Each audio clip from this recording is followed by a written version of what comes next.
Hello students, welcome back. You are watching Edu Online, a channel for mathematics and computer. As you can see that we are going to discuss over next 25 MCQs of Unit 3B, that is Database Management System. इसके 50 MCQs पर हम पहले ही discuss कर चुके हैं अपनी previous 2 videos में। अगर आपने वह नहीं देखी हैं तो उनको आप देख लीजिए, उनका लिंक आपको आई टैब और डिस्क्रिप्शन में मिल जाएगा। और जितने भी MCQs हैं सभी के लिए मैंने एक प्लेलिस्ट भी बनाई हुई है, आप प्लेलिस्ट से देखेंगे तो सभी यूनिट्स के MCQs आपको वहाँ पर सीरियल से मिल जाएंगे। जितनी भी आगे भी मैं वीडियोस बनाऊंगा वो सब आपको उस प्लेलिस्ट में मिलेंगी और जो पहले भी बनाई है वह भी मिलेंगी, तो उसका लिंक भी आपको आई टैब और डिस्क्रिप्शन दोनों में मिल जाएगा। नेक्स्ट आइए चलते हैं, इस वीडियो में कौन से हमने 25 MCQs कवर किए हैं उनको देख लेते हैं। So the first one is which of the following suitable to act as a primary key in table student. Student के नाम से कोई आपने टेबल बनाई हुई है, उसमें कौन सा फील्ड सुटेबल रहेगा जिसे आप प्राइमरी की बना सकते हैं। रोल नंबर सही रहेगा, नेम, क्लास या section. So the correct option is roll number. ऐसी एंट्री को हम प्राइमरी की बनाते हैं जो यूनिक हो, जो सबकी अलग अलग हो। नेम, क्लास, सेक्शन कुछ के एक जैसे हो सकते हैं। और बेस्ट ऑप्शन होता अगर इसमें ऑप्शन हमारे लिए अवेलेबल होता एडमिशन नंबर, क्योंकि रोल नंबर क्या होते हैं क्लास वाइज चेंज हो जाते हैं, लेकिन यहाँ पर चूंकि 4 ऑप्शन अवेलेबल हैं तो इनमें से बेस्ट कौन सा रहेगा, रोल नंबर। और अगर इसके साथ एडमिशन नंबर अवेलेबल होता तब वह करेक्ट ऑप्शन होता। नेक्स्ट नंबर 2, अ फॉरेन की is a reference of the blank space in another table. Means जो फॉरेन की होती है वो किस दूसरी टेबल की किस की को रेफरेंस करती है, तो दैट इज द प्राइमरी की। यदि कोई की मतलब कोई फील्ड आपकी टेबल में ऐसा है जो किसी दूसरी टेबल में प्राइमरी की है तब वह क्या कहलाता है, फॉरेन की कहलाता है। Next, tables can be created in a database. एक डेटाबेस में हम कितनी टेबल क्रिएट कर सकते हैं, so more than 3 we can create, इससे भी ज़्यादा कर सकते हैं। Next, in a table we can have only primary key. किसी भी टेबल में हमारे पास कितनी प्राइमरी की हो सकती हैं, सो केवल 1 प्राइमरी की हमारे पास एक टेबल में हो सकती है, एक से ज़्यादा प्राइमरी की नहीं हो सकती। Next, which of the following is to be created first.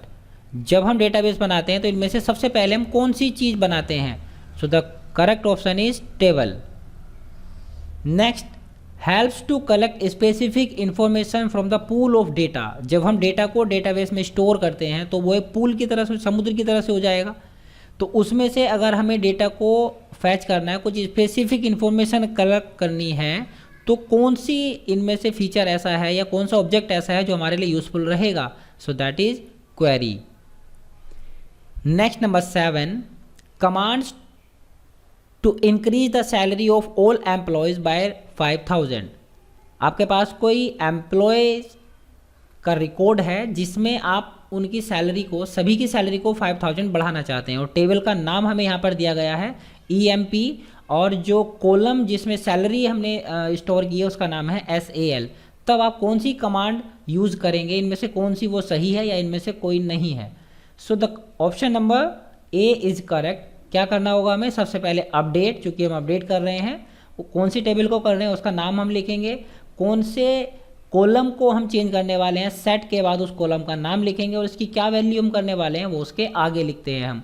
तो वैल्यू हम क्या करने वाले हैं, जो प्रीवियस है उसमें हम 5000 ऐड करने वाले हैं, तो हम लिखेंगे update EMP set SAL equal to SAL plus 5000। तो ये क्या करेगा, सभी एम्प्लॉयज़ की सैलरी में क्या करेगा, 5000 का इंक्रीमेंट कर देगा। So the option number A is correct. Next number 8, which of the following is DML commands. इनमें से कौन सी DML कमांड्स हैं, इंसर्ट है, अपडेट है, डिलीट है, या ये सभी DML कमांड्स हैं। Yes, all are these are DML commands. अब ये DML क्या होता है नेक्स्ट प्रॉब्लम में कवर करेंगे। What is the full form of DML, so the full form of DML is data manipulation language. So the option A is correct. I repeat, data manipulation language. Number 10 is most common DML command. इनमें से कौन सी सबसे ज़्यादा use होने वाली DML command है, so the correct option is select. Next, SQL stands for, previous video में भी हमने डिस्कस किया था, लेकिन वहाँ पर कुछ ऑप्शन अलग थे, यहाँ पर कुछ और ऑप्शन के साथ मैं आया हूँ। यहाँ पर देखिए कभी इसमें कन्फ्यूज हो जाते हैं बच्चे, स्ट्रक्चरल क्वेरी लैंग्वेज या स्ट्रक्चर्ड क्वेरी लैंग्वेज। तो ये स्ट्रक्चर्ड क्वेरी लैंग्वेज होता है, स्ट्रक्चरल नहीं होता है, ये ध्यान रखना है आपको। The correct full form is structured query language. Number 12, we can create query in, हम किसी क्वेरी को क्रिएट कर सकते हैं किसमें, ओपन ऑफिस बेस में, डिज़ाइन व्यू में कर सकते हैं, विजार्ड का यूज़ करके कर सकते हैं, या दोनों तरीके से कर सकते हैं, या इनमें से किसी भी तरीके से नहीं कर सकते हैं। तो यह काम हम जो ओपन ऑफिस में क्या होता है, बेस होता है, और जो हमारा MS ऑफिस होता है उसमें हमारा जो DBMS एप्लीकेशन होती है वो कौन सी होती है, MS एक्सेस होती है। तो यहाँ पर हम बेस की बात कर रहे हैं, तो इसमें डिज़ाइन व्यू और विजार्ड व्यू दोनों तरीके से हम ये काम कर सकते हैं। Next number 13, relationship can be created between, relationship हम किन के बीच बनाते हैं, 2 टेबल्स के बीच में बनाते हैं, केवल एक ही टेबल में हम रिलेशनशिप बनाते हैं, या 2 से ज़्यादा टेबल्स के बीच में रिलेशनशिप बनाते हैं, या नन ऑफ द अबव, इनमें से वह कोई सा तरीका नहीं है। So the correct option is 2 और मोर टेबल्स, हम 2 या 2 से ज़्यादा टेबल्स के बीच में रिलेशनशिप बना सकते हैं as per our requirement. Next, in base data can be linked between 2 और more tables with the help of, अब देखिए बेस फिर से क्या है, ये एप्लीकेशन का नेम है, MS एक्सेस की जगह हम यहाँ पर बेस की बात कर रहे हैं। तो जो डेटा है वो हम लिंक कर सकते हैं 2 या 2 से ज़्यादा टेबल्स के बीच में, किसकी मदद से, प्राइमरी की मदद से, फॉरेन की मदद से, या दोनों का ही इस्तेमाल हमें करना होता है, या इनमें से किसी की भी आवश्यकता नहीं होती है। So the correct option is C, primary and foreign की बोथ, हम दोनों का इस्तेमाल करते हैं।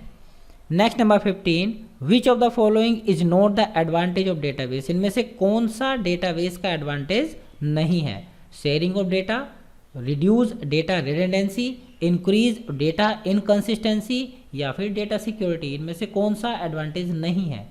So the correct option is C, increase data inconsistency, data की इनकंसिस्टेंसी को बढ़ाता है, तो बढ़ाता नहीं है, ये कम करता है।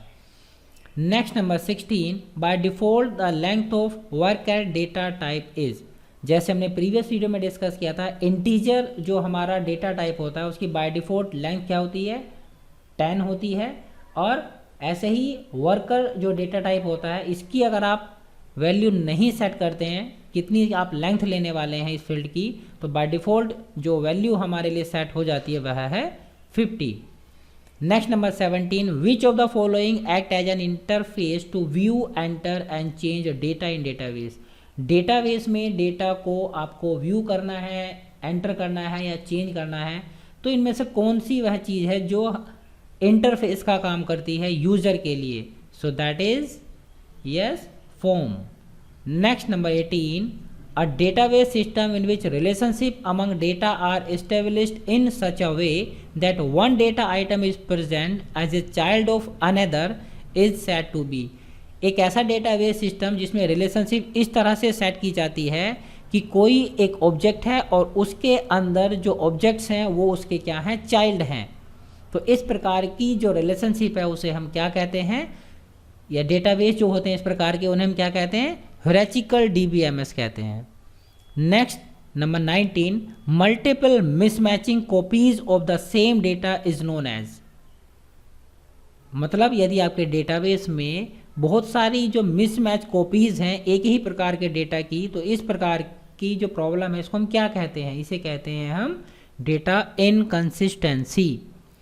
Next number 20, which of the following is और are the advantage of database management, इनमें से कौन से डेटाबेस मैनेजमेंट के बेनिफिट या बेनिफिट्स हैं, क्या क्या फ़ायदे हैं, enforcement of standards, data sharing, enhanced data security, या all of the above. So ये सारे ही एडवांटेज हैं डेटाबेस मैनेजमेंट के। Next number 21, duplication of data is called, data की जो डुप्लीकेशन हो जाती है, जो हम डेटाबेस में रिकॉर्ड करते हैं डेटा को, तो इसे हम क्या कहते हैं, इसे हम कहते हैं redundancy. Next number 22, a software package that can be used for creating and managing databases.